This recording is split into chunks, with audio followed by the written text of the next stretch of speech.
Beginner's first guitar lesson. Learning to play guitar is loads of fun, though playing chords may seem a little intimidating at first. Fear not, it is not much different than playing single notes, you're just playing them all at once. This article will walk you through the process of working out the fingering, and show you how to play some common chords. Pull out your axe, and rock on. Learn the strings. The best way to start is by becoming familiar with the strings on your guitar and how they relate to your fingers. To make this easier, we're going to number them both. The strings on your guitar are numbered like this. Vertically, the strings are numbered 1 through 6, from highest pitch to lowest.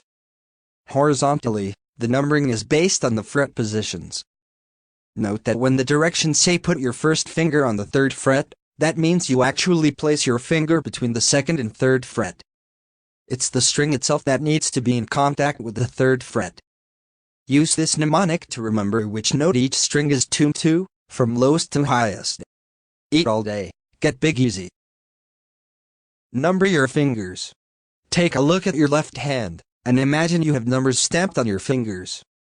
Your index is 1, your middle finger is 2, your ring finger is 3, and your pinky finger is 4. Your thumb we will call T, but you will not be using it for chords in this article. Learn the C chord. The first chord we will cover is the C chord, one of the most basic chords in music. Before we do, let's break down just what that means. A proper chord, whether played on a piano, a guitar, or sung by well-trained mice, is simply 3 or more notes sounded together. 2 notes is called a dyad, and while musically useful, is not a chord. Chords can also contain far more than 3 notes, but that's well beyond the scope of this article. This is what a C chord looks like on the guitar. The lowest note is the 3rd fret of the A string, C. The next note up is played on the 2nd fret of the D string, E. Note there's no finger on the G string. This string remains open when strumming a C. The highest note is played on the 1st fret of the B string, C. The highest and lowest strings on the guitar are not played for the basic C major chord. Try it out the notes. Play each note in the chord, from low to high, one at a time. Take your time and be deliberate. Press down firmly on the fret, and pluck the string.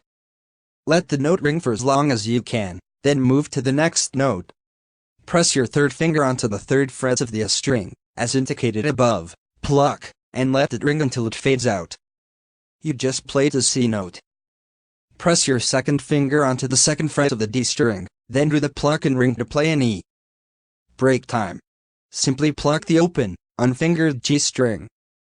Press your 1st finger on the 1st fret of the B string, and let that C note sound loud. Play the notes, one at a time, for a few times. When you're ready, sweep your pick or fingers across all 4 middle strings quickly. You've just played a C chord. It may sting a little the first few times you do it, but as you develop calluses, the pain goes away. Expand your musical vocabulary. Playing a C chord is nice, and it's definitely a gateway chord that will lead you into more interesting musical territory, but there's much more to music than that. Here are 2 other chords commonly used when playing in C major. F and G. Play a basic F chord like this. The notes in an F chord are F, A, and C. Note that the F and the C are being played by the same finger. The 1st finger is placed across the 1st fret of both the 1st and 2nd strings. Generally, chords are built so that the lowest note is the root of the chord, but in this case, the F is being sounded on the 1st fret of the 1st string. This is called an inversion. Extend the F chord. You can F in the root by playing the F on the D string, the 3rd fret up, played with your 3rd finger. You may notice the chord doesn't sound a lot different, just fuller. Play a G chord. Like the C and the F, the G chord is one of the big 3 in the C major scale. There are many ways to play it, and we'll show you 2. The first way is easy. It's the exact same fingering as the extended F chord, only moved up 2 frets.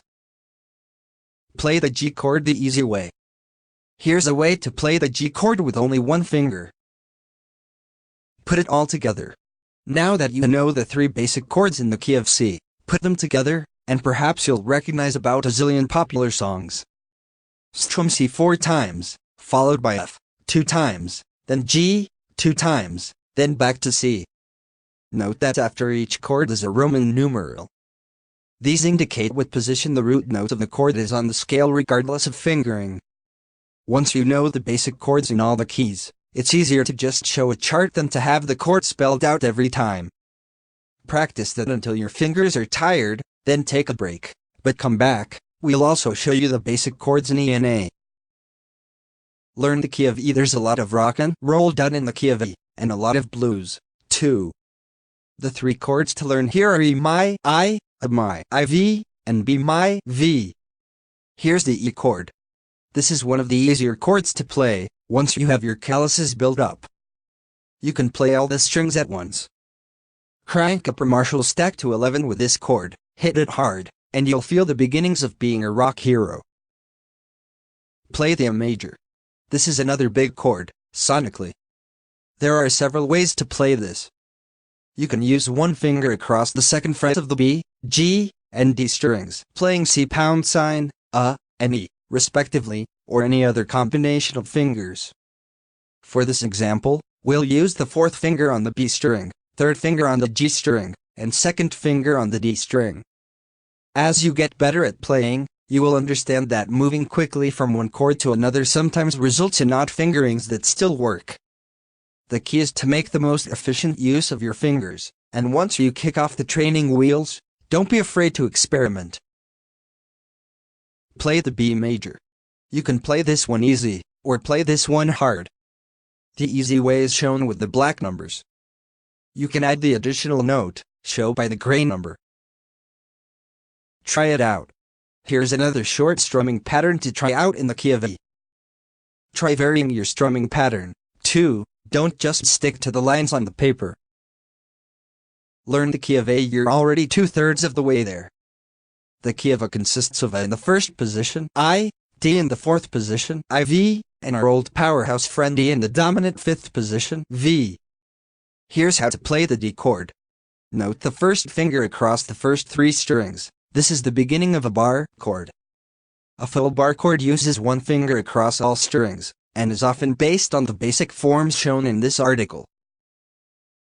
Learn an alternate version of the A chord. This is useful when played along with the D and the E chords. Try it out. Here's another little ditty to try out your new chords on. Now, think of the Creedence Clearwater Revival song, Down on the Corner, and try it again.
If you like this video and want to get more, please click on subscribe button and turn on the notification.